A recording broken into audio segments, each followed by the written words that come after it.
And on the issue of prosecuting a chief of state, yeah, Saddam Hussein was recently hung. yeah, And he was prosecuted by the puppet government that we set up in Iraq Yes. after the war. Yes, This is that's sort of true. like you were saying in Nuremberg, the victor does what they want. But what was the crime that Saddam Hussein was executed Well, for? this is very interesting because if you read the local press, the crime was that he killed a bunch of villagers. I can't remember the name of the village. It went through, massacred a village. And That was a chemical alley that the massacre was through chemical. I don't remember if it was Chemical Alley or not. It probably was because he's since been hung. But in any event, it was. Where's the? You have the page number there? Yes, it's page 22. Right, 22. The town was the Shiite village of Dujail. That's it. And here we have reporter Christopher Hitchens saying Hussein was convicted of massacring the inhabitants of a Shiite village, Dujail, in 1982. And actually, there were 78,000 people in that village. So who was quote massacred? Well, as it turns out, and I credit Bugliosi for digging into this. He said, "Wait a minute. What happened is that Hussein, quote, brought to justice people who were trying to assassinate him. That some 12 to 15 shots had been fired on Saddam Hussein in a motorcade. I guess he was going through that village." And so 102 of the 148 men were convicted and executed for trying to assassinate the Iraqi dictator. 46 more died in the prison of Abu Ghraib, but some were let go. And so this is so then Bugliosi makes the point: Hussein was convicted and put to death for executing those who were members of a conspiracy to murder him, Hussein. So we're only given half the story. We're told that he executed them, but we're not told that they had tried to kill him first. Tried to kill him first, right. Yeah. There you go. That's the reason he was killed.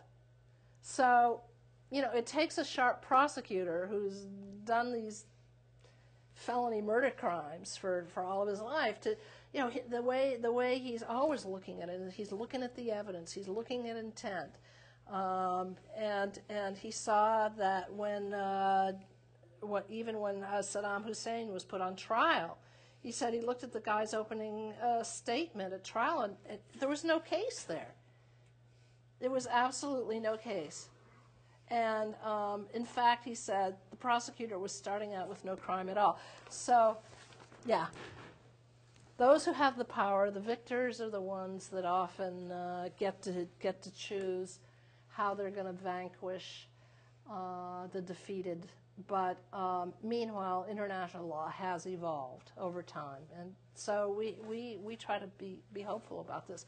But I thought it was ironic, though, that here you're asking for in the book to prosecute Bush for murdering his own people. Yeah. And Hussein was just hung for murdering his people. Yeah.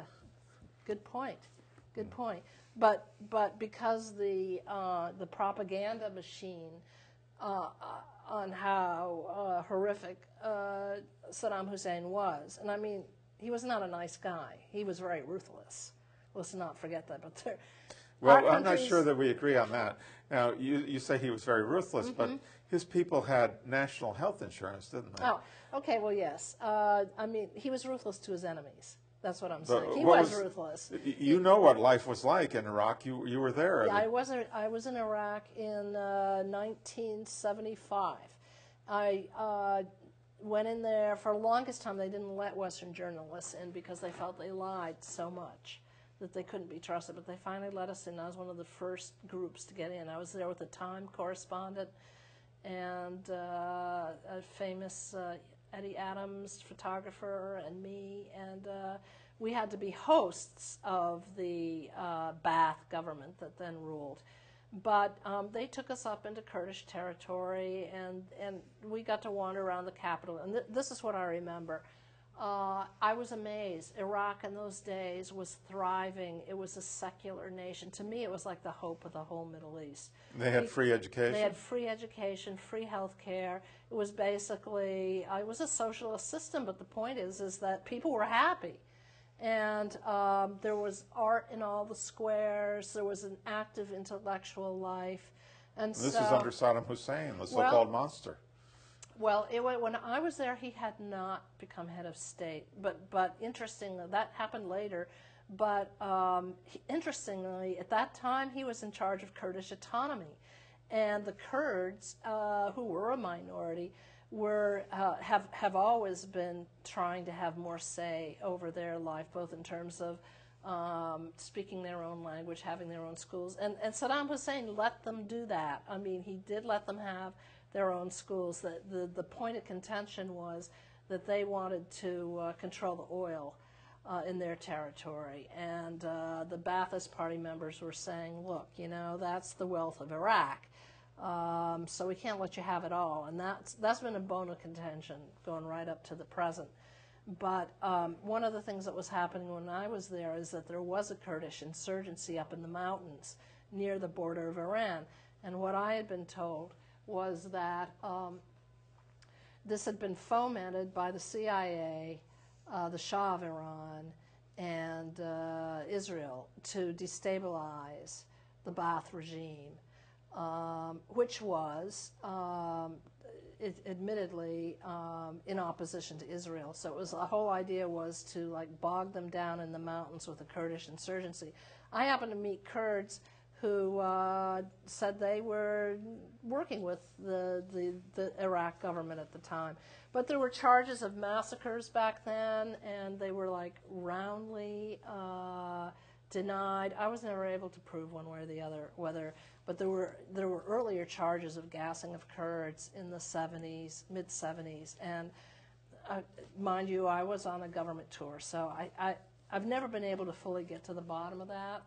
I do recall some Red Cross, French Red Cross, I think, who said that they had never found the evidence, but apparently there was later evidence of gassing of Kurds. But then that comes down to whether it was the Iraqis who did it or the Iranians who were at war. All of that needs an investigation, but that's part of the whole thing about making Saddam Hussein a monster. But he was very harsh on his critics, and particularly anyone who betrayed him. And he cracked down very hard, for instance, on parties to the left of the Ba'ath Party, the Communist Party. He completely eviscerated. He was, of course, very suspicious, for a reason, I would say. I mean, everyone was trying to get rid of him. But there is this broader aspect that people need to understand. And one of them is the coveting of the oil. That's at the heart of the whole thing. I mean, our country has supported dictators all over the world. I mean, look at who we're behind. Look who we're backing in Afghanistan right now.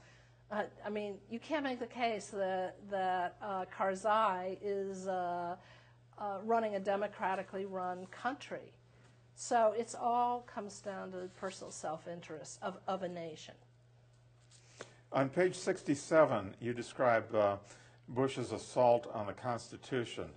Here it says, here he was violating the Sixth Amendment with the indefinite detention of even U.S. citizens without charge, then violating the Fourth Amendment by mining emails and phone calls and even library records without warrants, and then eroding the balance of power between the three branches of government by denying subpoenas and relying on signing statements to get his way.